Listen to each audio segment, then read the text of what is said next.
Cowherd, was that the most impressive comeback of Brady's career? It wasn't for me. It was not? It was not. It was really good. But I got to say this. Now that it's all said and done, Jacksonville was overstated. I mean, we had this defense to be the Ravens. It ain't the Ravens. Tom Brady sat back in that pocket with 3.5 seconds the entire fourth quarter.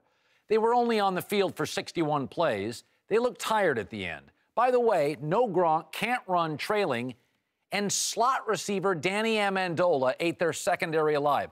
This defense gave up 42 to the Steelers, 40 plus to Garoppolo. They beat up on a division where Andrew Luck got hurt. They beat the Colts twice. Deshaun Watson got hurt.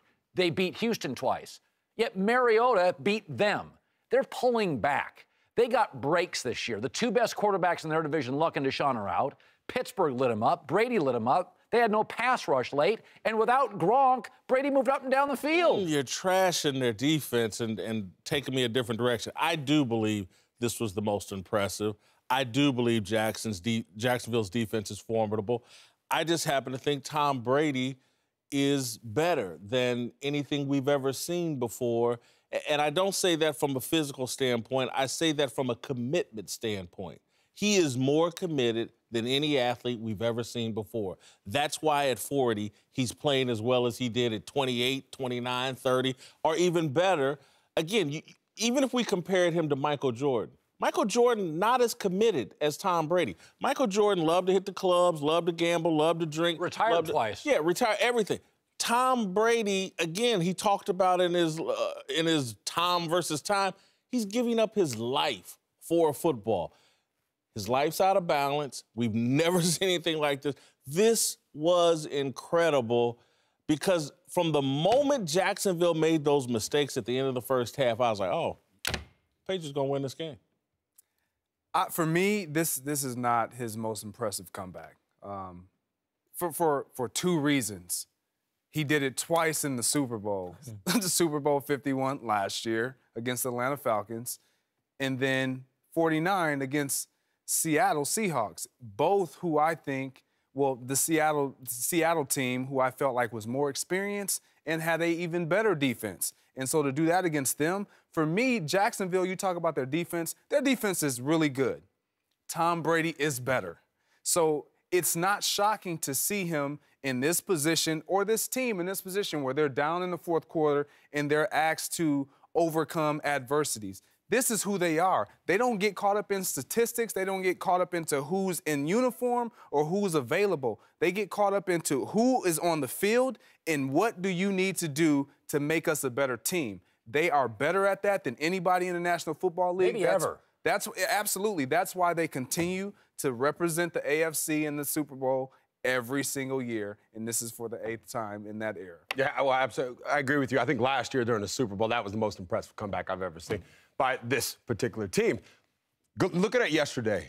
Come on. Are you guys excited? To me, I wasn't surprised at all. They have taken the fun out of me watching them play in these comebacks of the fourth quarter because of this. I'm on a little text chain with a couple ex-players, guys, Jason Dunn, Billy Beck, guys that played in the NFL, and they're over there getting excited. Oh, Jacksonville's going to the Super Bowl, yada, yada. And I'm like, guys, watch.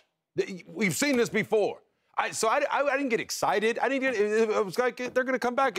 You just know what's going to happen because they've done it before. And why would you ever go against Tom Brady? Don't go against Tom Brady until he says, I've retired. You cannot pick against him. I'm tired of people going out there trying to say, Father Time is... It's not going to happen. It's not going to happen until he's ready to get... Here's what's remarkable. They lost Edelman before the year, their best slot receiver. They lost Dante Hightower, their only pure pass rusher. They lost Gronk in the second half. They won a Super Bowl without Gronk. It has become Alabama. Like a multitude of things. Alabama plays Georgia. They get a player that collapses on the sideline. A player gets into a fight with a coach. It was different, though. Alabama has better personnel than just about everybody they play. Yeah. I don't think that's true of the New England Patriots. Oh, I agree. The Patriots are smarter than everybody they play. Are. And so, again, when I start talking about why, again, I think we're leaving out, and I know it wasn't open heart surgery, but the dude played without his right thumb. Again, if you saw the way when he hit the ground, the way he couldn't even bend his thumb.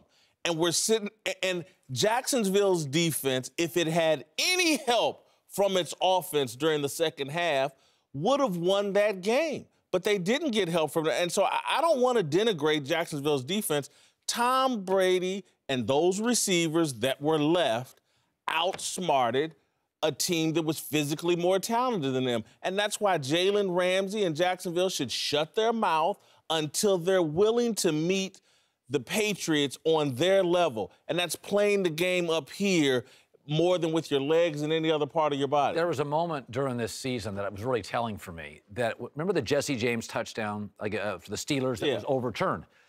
And they asked New England players about it after the game, and New England players said, "Oh, we're not allowed to do that." What are you talking about? They're like, no. Only on a fourth down can we reach out after a catch. So New England is the only team in the league that appears to not complain about the rules, but literally tell their players, okay, here's a new rule. Here's how we're going to manipulate the new rule. I am almost certain nobody else tells their players no lunging ahead. Colin, I don't think anybody else, and Tony and Greg, you can both speak to this. I think the receivers are taught how to get pass interference calls.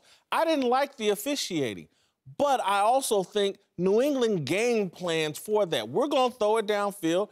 Our receivers aren't more physically gifted, but maybe they'll catch the ball, but they may also catch the pass interference call. That's the key right there. What you just said, they took a chance at attacking what they thought and they knew to be Jacksonville's strength, their secondary. Aggressive secondary. Absolutely. So when you're game planning or when you're as a receiver, you're a quarterback coach or you're offensive coordinator, you say, look, it's either our ball or nobody's. Either we get the completion or we get bailed out, basically, and get a DPI, or you get an interception or an incompletion, but it's just like a punt. We'll take that chance. A lot of teams won't continue to put the pressure on a team vertically in the passing game to keep the guys off coverage. I mean, they had everything underneath. It's all you wanted. This was an uncharacteristic Jacksonville defense. I had never seen AJ Bouye play like that. I'd never seen him play like that. It was like he wasn't aggressive. There was no disruption at the line of scrimmage, no route detour. There was no disruption. And you got Tom Brady at quarterback. And you're telling him, basically, you got 7-on-7 routes on there because we're not going to disrupt you. We're not going to get you all rattled, timing off the line, nothing. We're just run. Yeah, as I look at New England, and I keep asking myself, like, why them?